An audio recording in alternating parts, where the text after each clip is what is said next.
Hello బావా ఇంకో 2 days తర్వాత వచ్చేస్తాను. Please please please. ఏమన్నా అనుకోండి మీరు. సరే ఉంటున్నా. Bye bye bye. ఎవర్రా బావా అన్నయ్య ఏమంటాడు? రమ్మని ఫోన్లు చేస్తున్నాడు. ఇటు నన్ను అటవో చెల్లెను అల్ల ఆయన. మీ మీద ప్రేమ కొద్దే కదరా రమ్మనేది.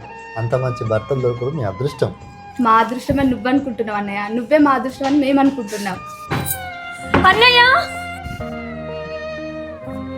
సిరి, అన్నయ్య నన్ను క్షమించన్నయ్య. ఏమైందిరా సిరి? నన్ను క్షమించుదాకా నేను లేవనన్నయ్య. నేను నిన్ను క్షమించలే ఎదురాలే. నన్ను క్షమించన్నయ్య. లేనుండే ఫస్ట్ కూర్చో. ఏమైంది బావా?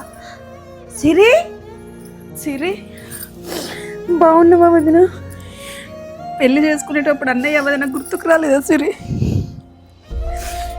ఏంటి సిరి, పెళ్లి చేసుకొని సంతోషంగా ఉన్నావు కావచ్చు అనుకున్నాం, ఇప్పుడేమో బాధపడతాను. ఏమైంది చెప్పు. వదిన మీరు అనుకున్నట్టు నేను సంతోషంగా లేను వదిన. వాళ్ళు నన్ను చూసి కాదు మన ఇంకున్న ఆస్తిని చూసి చేసుకున్నారు వదిన. నాది లవ్ మ్యారేజ్ అని తెలిసి నాకు ఆస్తి రాదని చెప్పి మా అత్తమ్మ రోజు టార్చర్ చేస్తుంది వదిన. మా ఆయన మంచోడే, కానీ లేనిపోని చాడీలు మాత్రం నా మీద చెప్పి మా ఆయనతోటి రోజు తిట్టిపిస్తుంది, రోజు కొట్టిపిస్తుంది వదిన. ఏంటిది దీని కొట్టుడేంది? నాడు పోలీస్ స్టేషన్ పోయి కంప్లైంట్ ఇద్దాపా. వాళ్ళ అత్త సంగతి వాళ్ళ ఆయన సంగతి చెప్తాంపా. ఏం మాట్లాడతానో బావా? కాపురాలు నిలబెట్టేటట్టు ఉండాలి కానీ పోలీస్ స్టేషన్ పోతే పరిష్కారం అయిద్దా? ఇష్టపడి పెళ్లి చేసుకున్నది ఎక్కడున్నా సంతోషంగా ఉంటుంది అనుకున్నాం, కానీ ఇట్లా బాధపడుతుందని అనుకున్నామా? వాళ్ళ భర్త మంచోడే అంటుంది కదా, అత్తతోనే కదా ప్రాబ్లం. పెళ్లి కోసం దాచిపెట్టిన నగలు డబ్బులు ఉన్నాయి కదా బావా, అవి తీసుకెళ్ళి మాట్లాడదాం. నిజమేరా నువ్వు చెప్పింది. రేపే పోయి వాళ్ళ అత్తతో మాట్లాడదాం, వాళ్ళ ఆయనకు నచ్చ చెప్తాం. సరేనా?